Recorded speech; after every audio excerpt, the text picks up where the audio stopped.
This is Jennifer Sertl at ROC Vox Studios in Rochester, New York, and this is StudioA3R. As you know, this is where we ask 4 questions for our program. Where have you been? What have you learned? Where are you going? And what is required?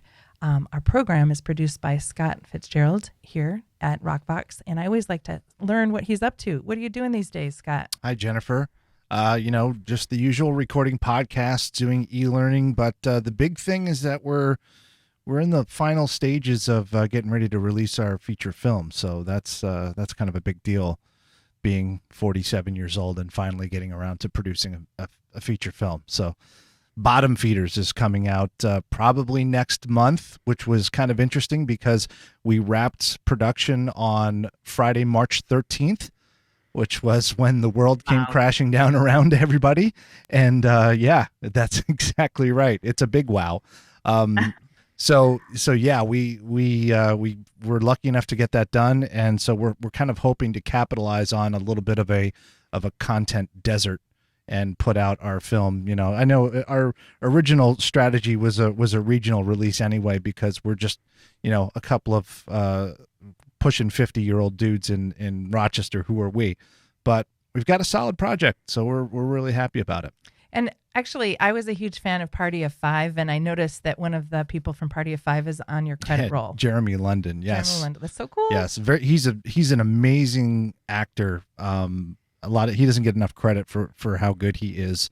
He had a pretty much a cameo in our film. But he just nailed it, and he brought so much to the table that we were so thankful that we had him on board. That's great. Really lucky to be having Tiffany Shlain, film producer, and she's done so many things, but she most recently has written 24/6, The Power of Unplugging One Day a Week, hashtag 24/6 Life. I met Tiffany the first time in 2002 when the Rochester Women's Network actually had her as a guest. She had just founded the Webby Awards, and she still to this date is the youngest speaker that the Rochester Women's Network had ever had. And I loved being able to meet someone that was creating such change to be able to come to our own community. And luckily, she has done a lot around women getting to 50-50, celebrating women leadership. And we threw a Getting to 50 event when she did that. And when we roll this out, I'll write a blog about all the neat things that I've been done with her. And welcome to the show, Tiffany.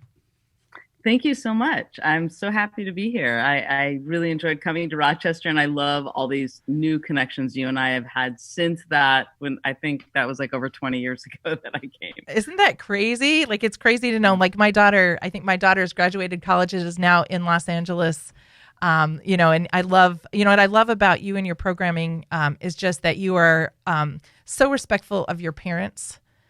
You're so respectful of Ken, your husband and your children, and you feel like you're a person accomplishing great things, but you're also a family person accomplishing great things. I think that's such a nice message, because I feel a lot of people feel that they have to choose an influencer path or a family path. And so can you talk a little bit about just the ability to be whole in your presence?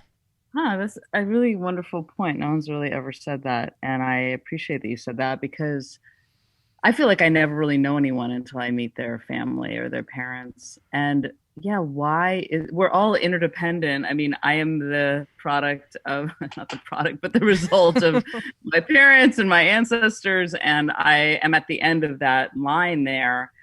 And so I feel like everything is so interdependent, including who we are. And often as women, I found that we would never put that we had children in our bio. And that's such a big part of our lives. And so and my husband is such a collaborator and partner and always makes me laugh. And he's always like, who I send my first drafts to, and we've co-written scripts together.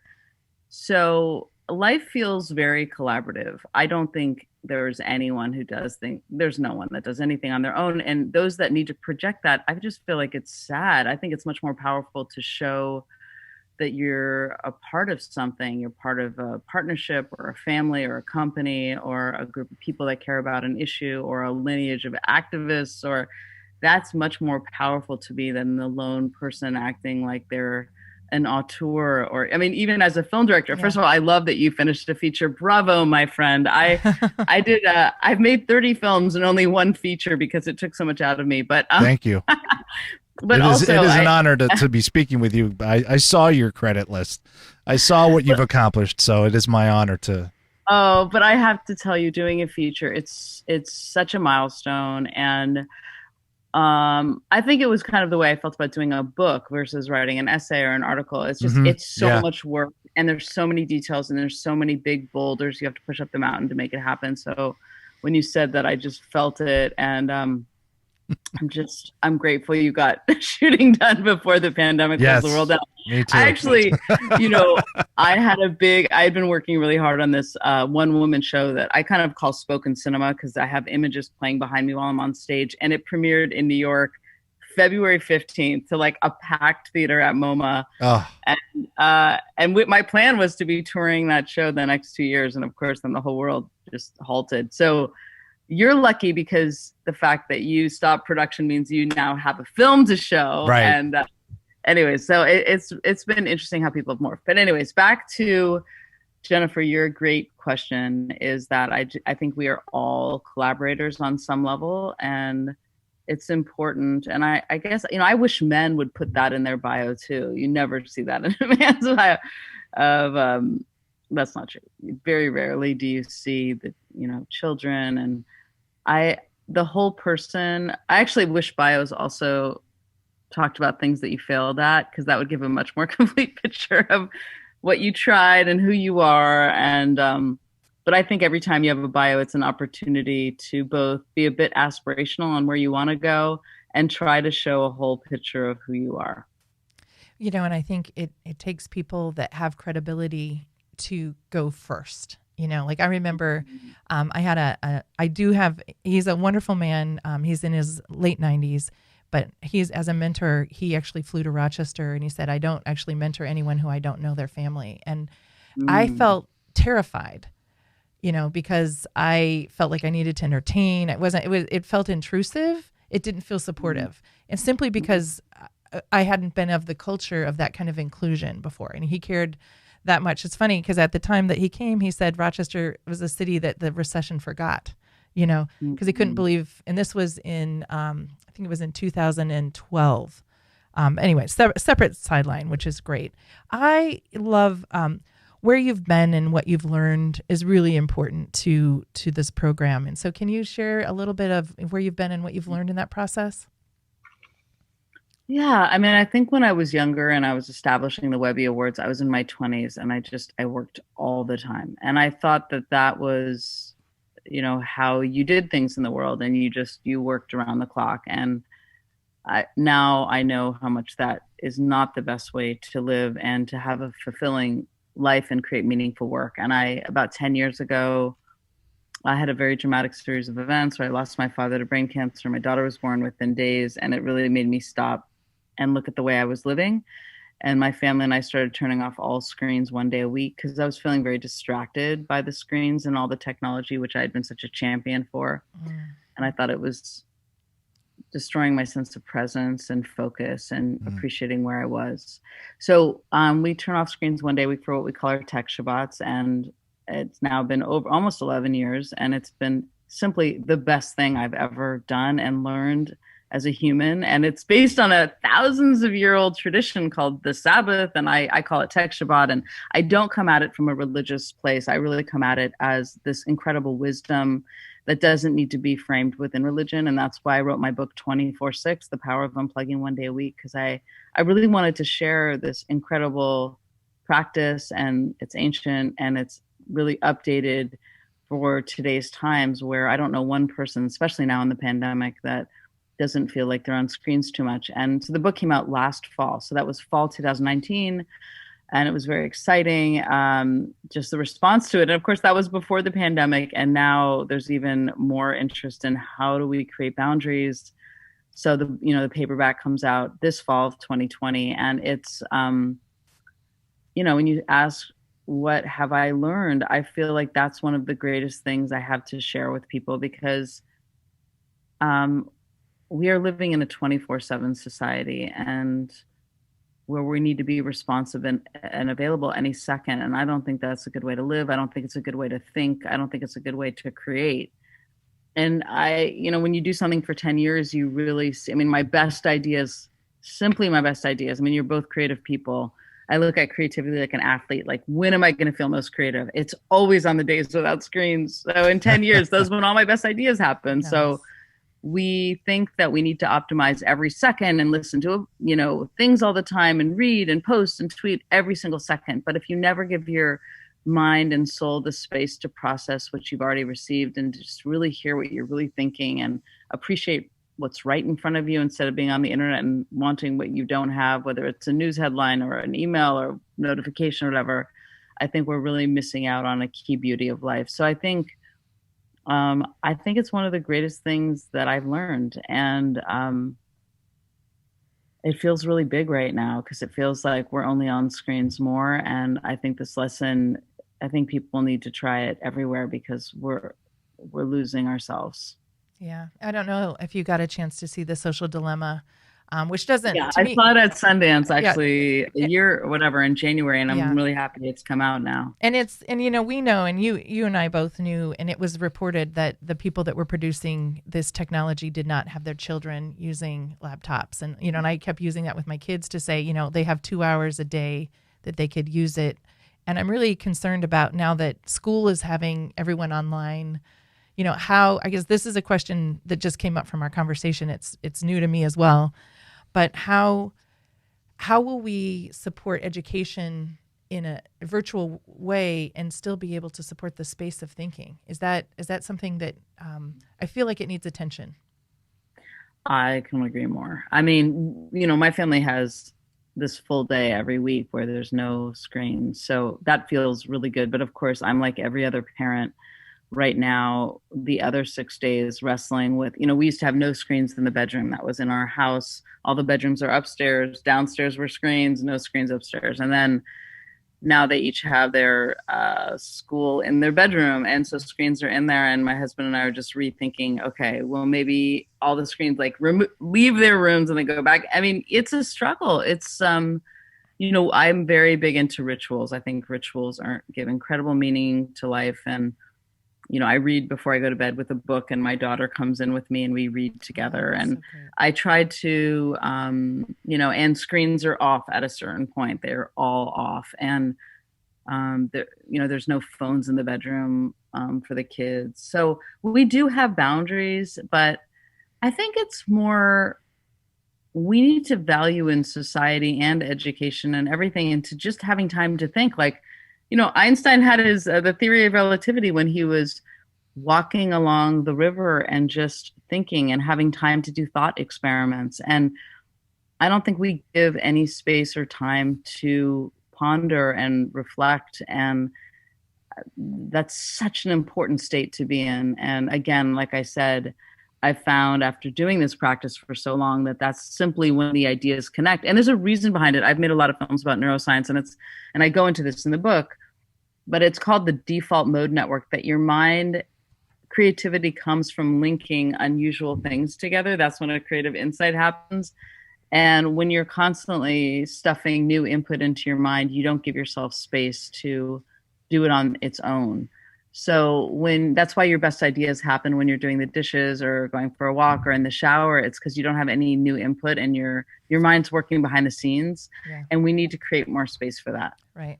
I love how you have part 5 is the science of unplugging, and you have this quote, silence isn't empty, it's full of answers. And that's so great. And it's exciting to see you have that credibility that you have in kind of building it in, and hopefully there's going to be a place in business, right? To maybe even have that 4-day work week and allow a day for processing information and reading everything, that all these documents, like you have to prepare for a Zoom meeting. There's no time to prepare, but the preparing time, like I was just sharing in an earlier call that we had, I am very excited about the efficiency of the Zoom and having more integral time between life and work, but I miss driving. Because when I drove from an appointment to an appointment, I actually had process time. I completely agree. And yeah, it was the in-between time. where you're not getting new stimulation and you can process, you can think about what's going to happen, what just happened. Your mind goes into the default mode network. And right now we just have no space for that. Like my husband's a professor and he's like, I am teaching. Actually, he's loving teaching on Zoom. He has all these insights on what it does that didn't do before, because I know everyone's saying it's horrible, but he's actually got a different perspective. But he doesn't have a break. And, you know, that's the problem with modern technology. And actually, right. I have an AI robot scheduler who I think you think is a real person because you referenced her, but she is a robot. So Clara, I'm like, Clara, by the way, there's 4 questions. Can you make sure that Tiffany, you know, thank you. I did not know that she was. I know, but it breaks people's hearts because everyone gets attached to her and they think she's such a good assistant. But no, Wow. She's AI. But when I first had her, she scheduled me so much. I didn't even have time to go to the bathroom. And I was like, what is going on? I'm exhausted. And then I realized I had to actually pre-schedule in breaks because she was being most efficient, like the way our businesses are run and the way our societies run, with no breaks. But breaks are everything. Breaks let you, you know, absorb, process, and think. And we don't really give ourselves any time for that anymore. That's great. Give her the Zoom. Make sure Tiffany has the Zoom to schedule in. Thank you. Thank you for following up with me. This is great. I'll make sure Tiffany gets it. You probably see on my face now. Like I had no idea. I know people. Well, when you referenced her, whenever people call her as if she's the person, I usually try to say my AI scheduling bot, but sometimes my fingers don't write that. No, I think that's really kind of funny and so great. And it's so neat too, because you are progressive. Like it's not like you're not someone that is not in technology. You're absolutely Right. in technology. I love it. That's the thing is that, yeah, I'm not anti-tech. I mean, when you watch Social Dilemma, which I think everyone should see. Everyone should see Social Dilemma. Right. It's on Netflix. But at the end, it's like everyone needs to get rid of every social media app, get rid of, you know, their phone. That's just not realistic. I know. I know. I love it. I also reappreciate it, but I don't let it consume my brain and my life because we have to value our own brains without it being connected to the internet. And Right. There's great value in that. Right. We have to not think our only power comes from being connected online. You know, also in addition to your work behind me, there's some of my favorite books. And one of them is Sherry Turkle. Who Alone Together or the one I have here is Reinventing Conversation, but I have Alone Together in another office. But I have to say there was one quote she said is that we have to teach our children to be alone or else all they'll know is loneliness. And that one line is just really, really, really powerful. I want to get back to you and your own practice. How are you having to change, or is there anything that you're doing so that you can constantly reinvent yourself? Besides the day off, is there any other part of your practice that can help us build resilience? I think I'm constantly, listen, I was just saying how I had a show at MoMA. I thought that was going to be the next 2 years. And then the pandemic happened. And suddenly I started baking challah online because my daughters wanted to do it. And then it became this very big thing. And then it started taking over my life. I'm like, wait, I need to make a film for the election. I'm always like, I think my process is, where's the energy? I thought I might have gotten more upset that my show, like I got to have a premiere, which I was so grateful for.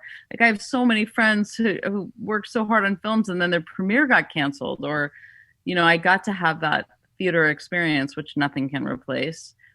And then I kind of pivoted, and I was just joking, everyone's pivoting so much. We're all doing pirouettes right now because like every business is like, what do we do? How are we going to make money? Because, I run a film studio, an independent documentary film studio. And money is for that. I have a team we've worked together for 15 years. We made a lot of movies and we love what we do. And just we have to rethink our funding model right now. We're actually just developing a series, which we've done before, and that went really well, called The Future Starts Here. But I think you have to be really adaptable and really look at what's really happening in the world and what people are responding to in your life, and where's the energy and how do you go towards that. And we even made in a film called The Adaptable Mind, which was an 11-minute film that came out like 5 years ago that a lot of people are replaying right now during the pandemic. But it's all about humans are adaptable. That's our greatest skill. And instead of being freaked out, we can all be freaked out because this has been a very bizarre period of time. But then adapt, figure out what are your skill sets, what is their energy coming towards you about, and what do you do well, and what makes you feel alive. Anytime you feel excited about something, good things will happen. So my whole career has been very circuitous. I spent a decade establishing the Webby Awards, being very excited about technology. Then I spent another decade making films about how technology was changing our lives. Then I had this very epiphany moment where technology was taking over my brain, and I really put a boundary, and it's the best thing. It allowed me to both have space for my own soul and my own family, and then reappreciate the power of technology and have the perspective that I think no one has when we're constantly plugged into this very powerful network. We never detach from it. We don't get perspective on how powerful it is. And what I think a lot of people are realizing now with the election coming up, and it is a very potent network, and we have to figure out how it doesn't get abused, how to nurture it, how to create powerful tools for it. That the social network talks about how the business model that was created for the web is not healthy, and I completely agree with that, because it's designed to make you focus all of your attention on that screen and not your life. Right. Well, as you're so easy to champion, I've been through 3 iterations of your evolution, which has been super fun. I'm hopeful that if you think about what's next, there's a lot of information out about being an influencer and influencing and all that jazz. And, now that you're one, it's like no big deal. I would love to learn how you create such great championship. How do you create championship in your partner? How do you create championship within your community? And I just think you have done an incredible job doing that. And I think that's a skill set, in addition to grace, and in addition to what you've accomplished, I think there's something in there that I think for people where I am, that's another level. And I think you're someone that I would look forward to learning more about.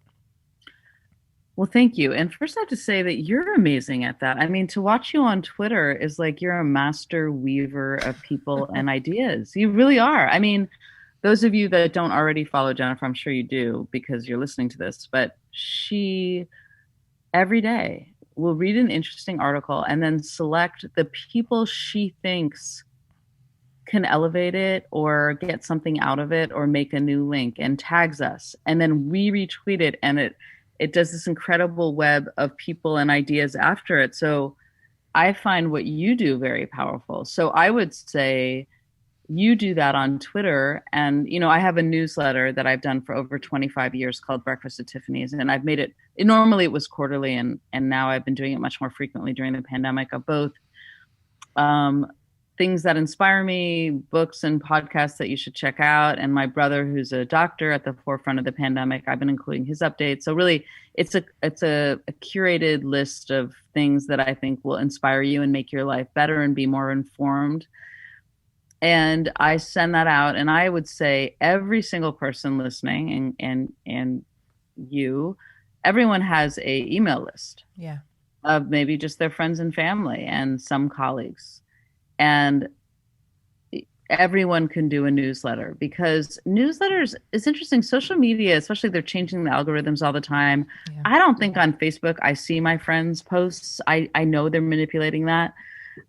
Twitter is much more random. I like that about it. But a newsletter, that's going to people's inboxes. And I would just say, everyone listening, you've got a group of people, you've got a posse. Even if it's 25 people, that's a posse of people that you can share your perspective on the world and grow that. And now my list is very big. So I send something out about something I care about, or a book or a podcast or a film. A lot of people see it. Wow. And that could influence a lot of people to watch it. So it's funny that term influencer has become the term. It's a funny term, actually.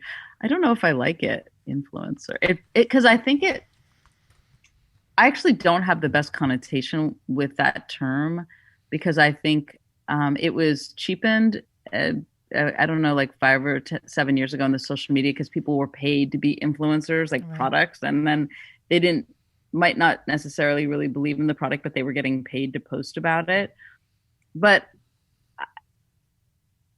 it is, I see why you're using it, and I know I'm called that, and I appreciate that. Mm-hmm. That you can influence people. I think also I have an issue with that word, because it sounds like propaganda on some level, because here we are in this very scary election that I think is the most important election of our lifetime, and people are influencing thoughts in the wrong way. Like we used to live in a country where everyone listened to the same news, and now we have very skewed news based on what you believe in, and we don't have one truth. We don't, masks are bad, masks are good. I mean, it's like, no, this is just modern science. It will protect you.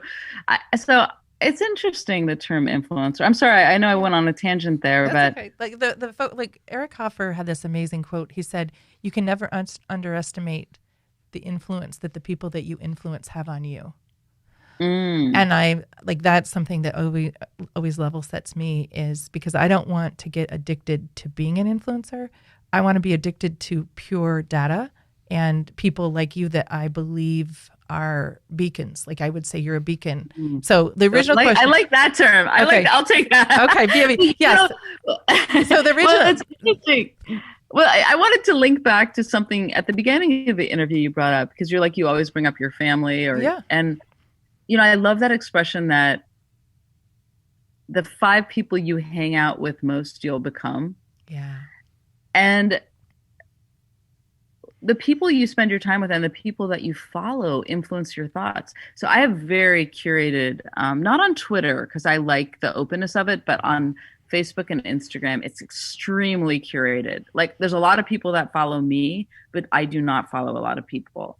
And that is because I know how much they influence my thoughts. And I need to make sure people are posting intelligent, thought-provoking, interesting things, and not just about their lives and their vacations or whatever that was. There was a period, I think that's changed during the pandemic, but people need to be very aware how influenced we are by who we follow online. Right. And even, there's shows on TV that I don't have a lot of respect for, and the fact that they're super popular, and what are people following? What are they being influenced by? And I think we should really question that more, that whatever you spend a lot of time with, you're going to slowly become that.